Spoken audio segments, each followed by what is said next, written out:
What's going on, man? Welcome back to the basement. I'm Ron, and we just got done with week one, all in the books. And today I wanted to hop on, give you guys my top 10 takeaways, lessons learned, fantasy reactions, all that good stuff.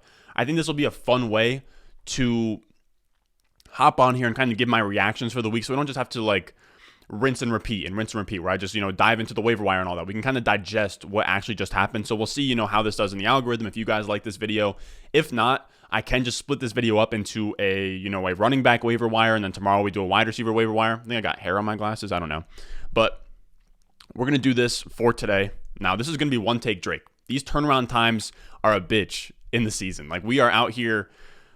It is Monday today. I need to get an upload out today. So we're out here pretty much doing this live. I got a nice little software set up where I'm going to be dragging the pictures on the screen and all that. So let me know how you guys feel about that. I don't want to waste any more time. We have 10 solid takeaways with a nice little bonus at the end. So stick around for that. Now, with all that being said, let's go. Thirsty, trying to choose. I know I'm pretty cool. My nitty bag. And that was me doing that manually, but I think this will work out pretty well. Now, the first takeaway from today. Now, I didn't say it before then, but make sure you go down below, subscribe, leave a like. We're gonna be doing daily content. We're gonna be doing more than just daily content. We're gonna be doing a bunch of live streams, all that good stuff. So make sure you're subscribed. You leave a like on the video. It helps us out a ton. But the number one takeaway that I got from yesterday is healthy scratches suck. They're so tough, man. We were literally live. I was live streaming with you guys every Sunday morning. I'm going to be setting my lineups and helping you guys out with yours. We got that news. Trey Sermon and Zach Moss, healthy scratches for the day. A lot of us had them in our RB2 spots. And that hurt. That hurt because we were scrambling at 11 a.m. trying to find replacements. Thankfully, I had Singletary in a few places, so I did get, that little bit of a last-minute bump. But now it's kind of, what do we do with Trey Sermon and Zach Moss? What's the plan here? I'm getting a lot of questions. Are we dropping Sermon? Are we dropping Moss? Let's first go over Sermon. So with Sermon, I don't know how that works where Sermon gets healthy scratched and Elijah Mitchell's in and JaMychal Hasty's in. I want to say maybe because JaMychal Hasty and Sermon are special teams guys, that would be the reason for Trey Sermon getting healthy scratched. I don't see how you spend third round draft capital on him, but give the nod to Elijah Mitchell. Now, we'll get into Elijah Mitchell later, maybe on the waiver wire show tomorrow. I love Elijah Mitchell. I actually have him in a couple leagues where I know he's going to be the number one waiver wire guy. I had him in a couple leagues. And if you guys were watching the videos, I mentioned him in a few of those videos saying that once Wayne Gallman got cut, I'm a big fan of of Elijah Mitchell in deep leagues. The thing is with Sermon, with Mostert getting hurt, I think that Sermon is going to get his crack at that job probably as soon as next week. So I'm holding on because Shanahan has a committee. Last year, if you look at it, it was Mostert early, then you had some JaMychal Hasty, then you had Jeff Wilson down the back. I think we're going to have 4, 5, 6 week stretch of Trey Sermon being the RB1 in that backfield, and that's a valuable role to have. We saw that today. We saw that yesterday. Elijah Mitchell slotted in there and was literally an RB1. So that is something that's valuable. Now, on the other side, we have Zach Moss, who I actually liked going into the season. He's full-on droppable at this point. I'm not saying to just, drop him, but if you have someone on waivers like an Elijah Mitchell you want to spend a claim on, a bid on, I don't mind dropping Zach Moss because, one, the Bills running back job isn't really even sexy. It's not something that we're really coveting. And he lost a job to Matt Breida. Matt Breida isn't anything special. He's not anything great. He also lost a job to Devin Singletary. So getting scratched there in a role that's not even that valuable for fantasy, I'm good with moving on from Zach Moss. Then we go into number 2 for today. And this one is that the Detroit Lions aren't a dumpster fire offense. I heard all offseason that, we can't be drafting Swift, Hawkinson, whoever on this team because the Lions would be the worst offense in the league. And the only way the only thing that needed to happen for those guys to pay off is the Lions just didn't. They needed to be not the worst offense in the league. I was personally under the impression, I remember talking to Bush about this, I think Bush said this in one of his videos on the Fantasy Stock Exchange, but he was saying, this team is probably going to be somewhere in that 20 to 25 best offense, which is fine. That's serviceable. You're going to get fantasy weeks out of them. This week we saw something crazy. We saw Jamal Williams finish as the RB2, Swift finish as the RB4, Goff finished as the QB3, and Hawkinson finished as the tight end 3. Across the board, besides wide receiver, they saw top 5 fantasy finishes at those positions. Now, was it a wonky game script? Were they, was it like a 20-something point game and then they got an onside kick and all this craziness happened? Yes, but 33 points against the San Francisco defense is 33 points against the San Francisco defense. And let's talk about Swift, because Swift has been a guy that I've been talking about all offseason. I've been hearing nothing but, it's going to be a committee and he's not going to be able to produce. Everything happened the exact way we thought it was going to happen. In Green Bay, Aaron Jones only had a 60% opportunity share, snap share, and you saw Jamal Williams eat into that about 33% snap share. That's exactly what we saw on Sunday. There was a 68% snap share for Swift, and that's what we thought was going to happen. Now, Jamal Williams did get some touches there. He got 18 touches. Swift got 22, though. He had 22 touches, over 100 yards from scrimmage, and a touchdown. The most encouraging part is that he got this huge game. He got this huge role in the passing game. He led the team in targets with 11. He was literally their wide receiver 1. 11 targets for DeAndre Swift. That's all we could have ever asked for. 22 touches, 100 yards, and a touchdown. I can't stress that enough.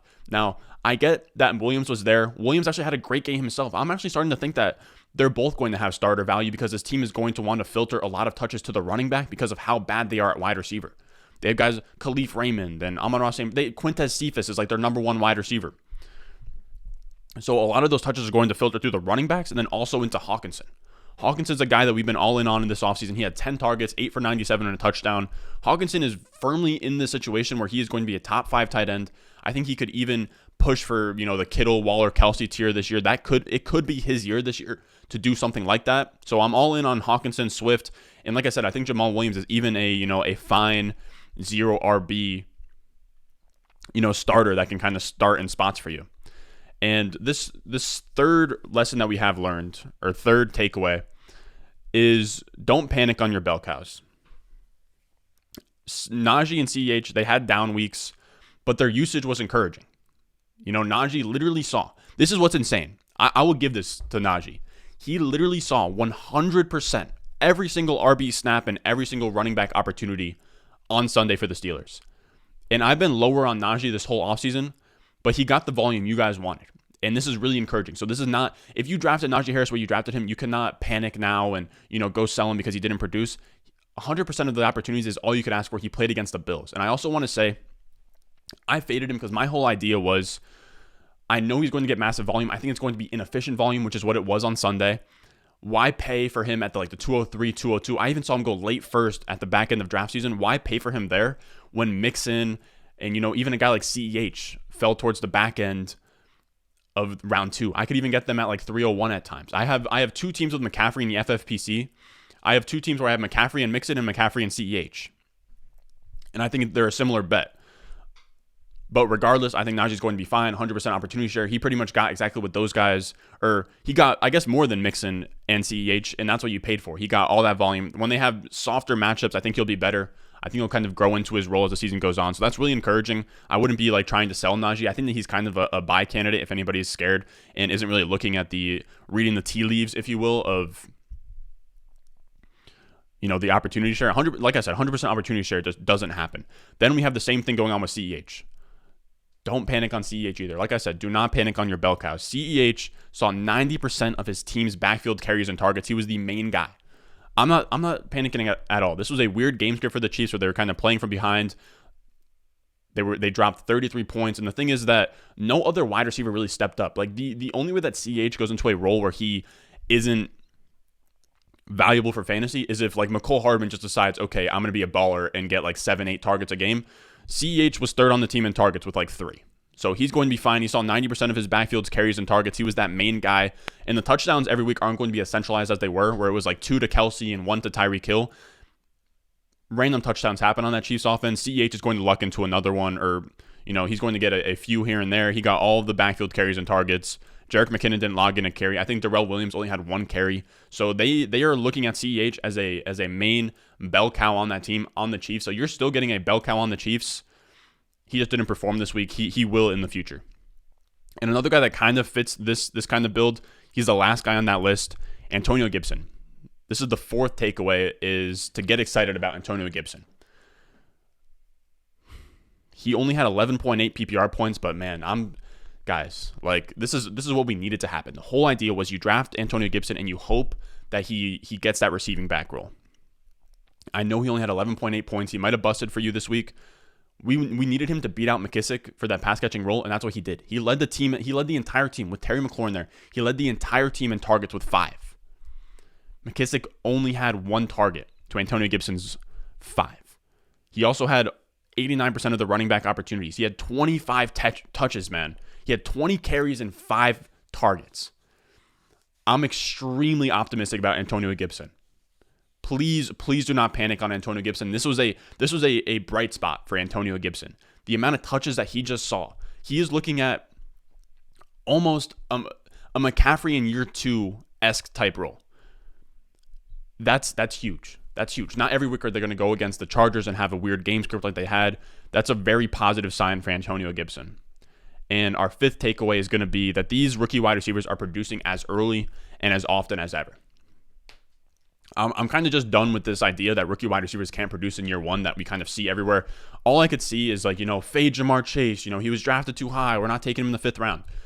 I did all of my drafts towards the back end of the season for the FFPC, which is I have like 9 leagues on there, $350 leagues, high stakes leagues. And all the boomers wanted to fade Jamar Chase. He's a rookie, and I scooped him up every time. I have him on 33% of my leagues. I have him in 3 out of 9 leagues on that platform, and he paid off huge yesterday. He had 5 catches for 101 yards and a touchdown in his first ever start. Everyone wants to talk about the drops. He was clearly the alpha. I think that him and T. Higgins are going to be borderline top 12, top 15 wide receivers moving forward.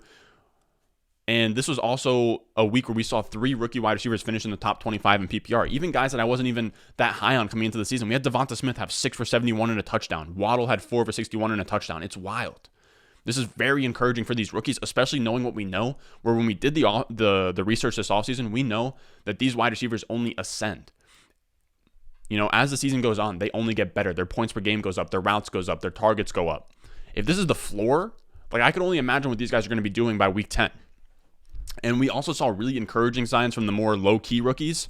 Terrace Marshall saw more targets than Robbie Anderson. He played in the slot. So Terrace Marshall is pretty much assuming that Curtis Samuel role. He out-targeted Robbie Anderson. He was getting red zone looks. He looked really good today. Or I keep saying today, like the games didn't happen literally yesterday. Then we saw Elijah Moore. He saw 56 out of 65 total snaps. He ran plenty of routes. He just didn't get the targets. It's coming, though. These wide receivers, most of them will take a little bit to adjust, especially the guys who didn't get drafted in the first round. And then we also saw Diami Brown. He matched Terry McLaurin in targets, and he ran 92% of the routes on his team. With Curtis Samuel out, Diami Brown is sneaky. Keep tabs on Diami Brown, man. He is in a spot where he could blow up. So I'm keeping tabs on Terrace Marshall, Elijah Moore, Diami Brown. Rondale Moore is a little bit in a wonky spot because you have Christian Kirk who just went crazy, but AJ Green didn't look great. I think that eventually Rondale Moore works into more snaps, more targets, but that's going to be something a little bit farther down the road. And what is this? I want to say takeaway number 6. I could be wrong.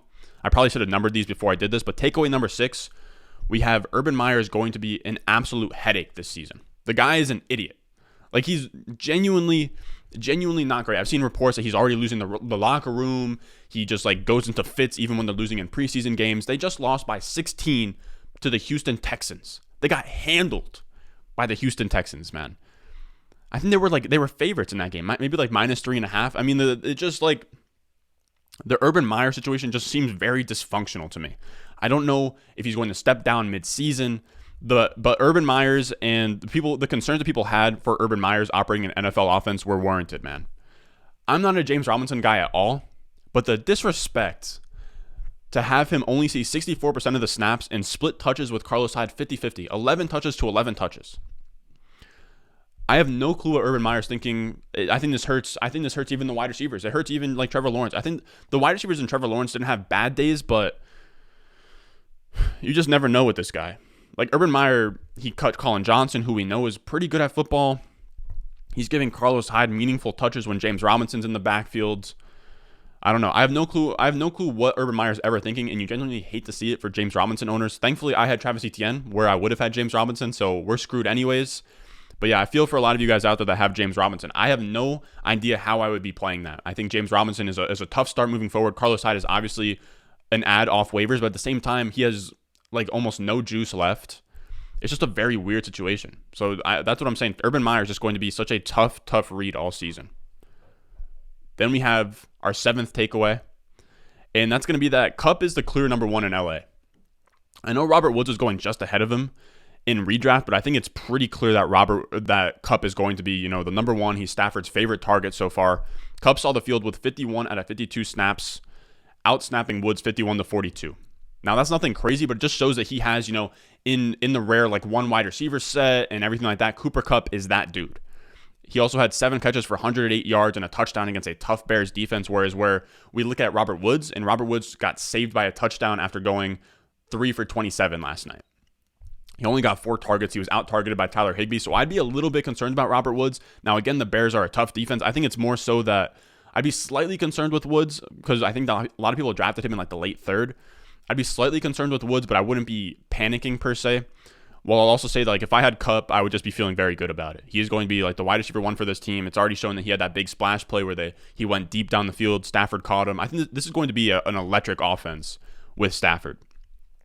And then we have, I want to say this is number 8. I probably keep, 8, 9, 10. Yeah, so this is 8. And Brandon Aiyuk, this is sad because you guys know I've been talking up Aiyuk all offseason. This is one of the few L's I took yesterday.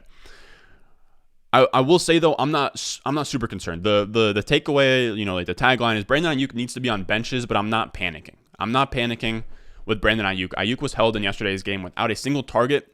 Trent Sherfield started ahead of him. Trent Sherfield actually looked pretty good. And my takeaways from the Brandon Aiyuk thing is that it seems this was injury related. It seemed that Aiyuk has been dealing with a hamstring injury for the last 10 days. Shanahan said that that's the reason why he was so limited. He also said that Trent Sherfield really came into his own in camp, and that's why Trent Sherfield came out here and played so many snaps. But I'm pretty much saying that Aiyuk was limited because of the injury. Trent Sherfield slotted in front of him in front of him in a cupcake matchup. So I think that eventually we see Aiyuk come back to full health. And we see Sherfield move down to wide receiver 3 and be a really good wide receiver 3. But the idea that he would start over Aiyuk when Aiyuk is at full health, I think is crazy. For me, I would just be waiting it out. Hold him on your bench. Don't start him yet. Wait until he comes back to full health. Wait until he gives us a good game back. But I think once we're at week 3, 4, 5, everything will be back to normal. And another huge takeaway is Jonathan Taylor is finally catching passes. Everyone all offseason, all I heard was, Nyheim Hines is there. I had a guy victory lap. I had a tweet out where I was talking about Jonathan Taylor is going to be great. Or I was just talking about how I like Jonathan Taylor because he's going to be fine. He's going to be very efficient. He's going to be, he's a very talented running back. The pass catching will be there. And he's like, but Nyheim Hines is there. Or no, it was Nick Chubb against Jonathan Taylor. How can you fade Nick Chubb because of Kareem Hunt, but not fade Jonathan Taylor because of Nyheim Hines? And the problem is that Nyheim Hines is great in the passing game, but he's no Kareem Hunt. Kareem Hunt is a legit, if Kareem Hunt was on the Browns, if Nick Chubb gets hurt tomorrow, Kareem Hunt is a top 2 round pick. But with Jonathan Taylor, what we saw today is that they're going to use him in the passing game, which is massive, man. That was the biggest concern with Jonathan Taylor. He was the RB10 today with no touchdowns, and he got there on 17 carries and 7 targets. 7 targets is insane for Jonathan Taylor. 7 targets was more than Antonio Gibson. 7 targets is legit. Now, they did have a negative game script, but when we're talking about Jonathan Taylor where he gets 20-plus touches, he's getting utilized heavily in the passing game, despite Nyheim Hines, that's perfect. And this situation for Jonathan Taylor is perfect because he has that he could get to 20 touches while Nyheim Hines is also getting receiving work, and it's because they didn't, Marlon Mack didn't see the field at all. Marlon Mack didn't get a single target, carry, anything like that. It was strictly a 2 running back backfield, and they give so many targets and so many touches to the backs in that offense. I think that I want to say Nyheim Hines and Jonathan Taylor were the top targets on that team yesterday. So when Marlon Mack isn't in there, it's not a 3-headed monster. Jonathan Taylor can still get his while Nyheim Hines also still gets his. Jonathan Taylor also had a touchdown called back yesterday. So know that he could have gone crazy had he actually scored. Jonathan Taylor is a top 5, top 6, top 7 running back moving forward. I'm very happy with that yesterday, even though he didn't explode. Now, this last takeaway is Jalen Hurts is that guy, pal. He is. And I've been talking about this all offseason with Jalen Hurts.